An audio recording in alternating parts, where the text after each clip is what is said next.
So, assurance is one of those skills that I think is a bit confusing, maybe a little bit misunderstood. It's a feat that really does apply to some specific situations, but I think there's a lot of value in it. So, my name is Don. I'm trying to be the Sly Strategist, and let's go ahead and get into it.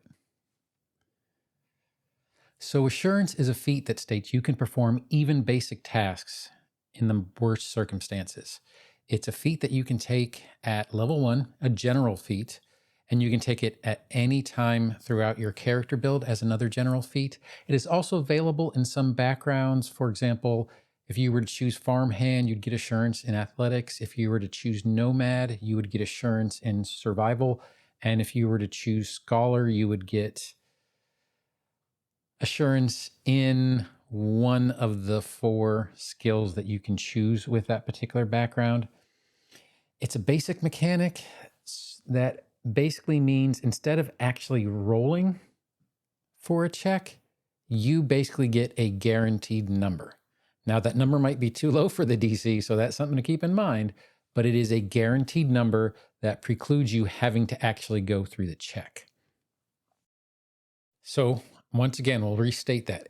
You can perform the most basic tasks even in the worst circumstances. A key phrase to keep in mind is the worst circumstances. You take the result of 10, so a base 10 plus your proficiency level.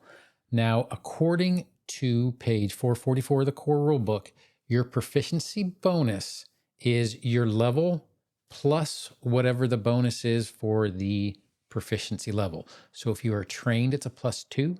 If you're an expert, it's a +4. A master is a +6, and a legendary is +8. So it is always your level plus that bonus. Now, you do not get any other bonuses, or would you get any circumstance, item, or status bonuses that can be applied to that? It is literally 10 plus your proficiency bonus, and that is it. So what this means is that let's say you were a level 1 character that was trained in a specific skill. A level 1 character would get the 10 plus the 1 for their level plus a 2 for being trained for a total of 13. If they were level 1 and they were an expert, then they would get 10 plus 1 for their level and then +4 for being an expert, which gives them a 15. And that would go on to take it to another level to get the same type of 15 bonus. So if you're level 3 and you're trained in a particular skill, then what would happen is you would get 10 plus the 3 for your level, plus the 2 for your trained proficiency. That gives you an automatic 15. So without actually having to do the check, you get to go directly to the result of a 15 at level 3. It is a guaranteed number, and I think that's pretty important in truth. Now, one of the things we did state when we were reading it, and I'll put it back up here, is assurance applies with just the base 10 plus your proficiency bonus without other bonuses, penalties, which is a keyword, or modifiers.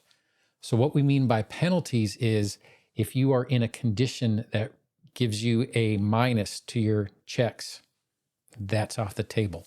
If you have a multiple attack penalty, that is off the table. So you have a guaranteed number.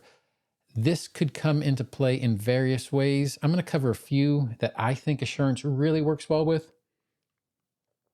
It can work well with a lot of different skills, but these are the ones that I think of when I think of when I would like assurance. My favorite by far is assurance medicine. Assurance medicine is at level 3, can give a basic character who is just trained in medicine a free pass for treat wounds.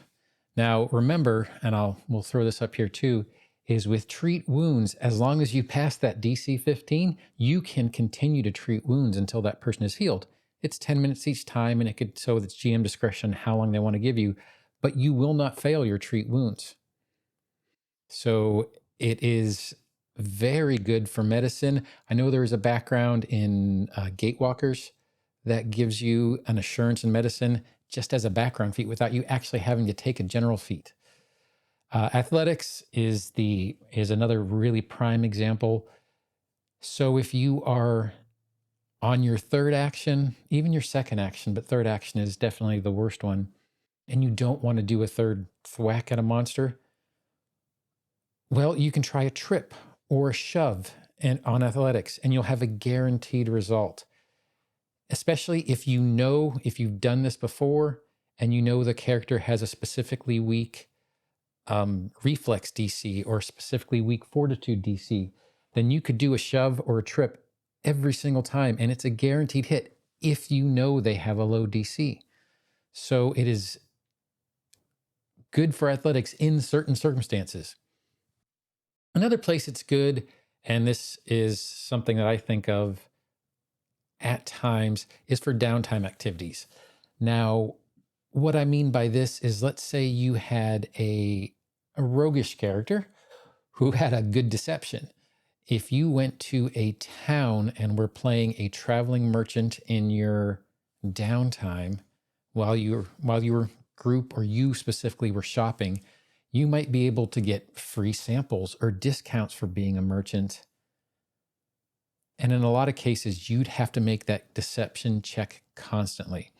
Well, don't forget that the GM, there's a page that tells the GM how to make different difficulty classes, or a way that they can make different difficulty classes for specific circumstances. If you were a master in deception and the DC check in order to kind of hoodwink some of these other merchants was a DC 15 or a DC 16, well, you could have a constant deception of downtime without having to roll every single time that you talk to a merchant, and just save that amount of, I don't want to say time, because it's still fun to do, and the roll does provide a little bit of thrill to it. But in the case of a downtime activity, sometimes you just don't want to do that all the time, and you would have a guaranteed deception every single time. So what I will say about assurance is, it is a feat. It has some really good uses as far as I'm concerned. I like getting it in backgrounds. As a general feat, it depends on what kind of character you'd like to play. Once again, if you wanted to play someone that relies on deception or intimidation, it could be a great feat to take that gives you a guaranteed general intimidation or general deception score to kind of go off of.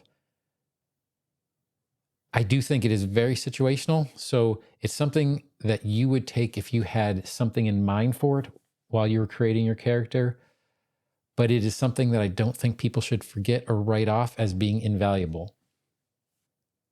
So I hope this little quick tip on assurance gave you some new information. Maybe you learned something, or maybe it helped cement something in your mind to give you new ideas for how to play your character or how to play during your game.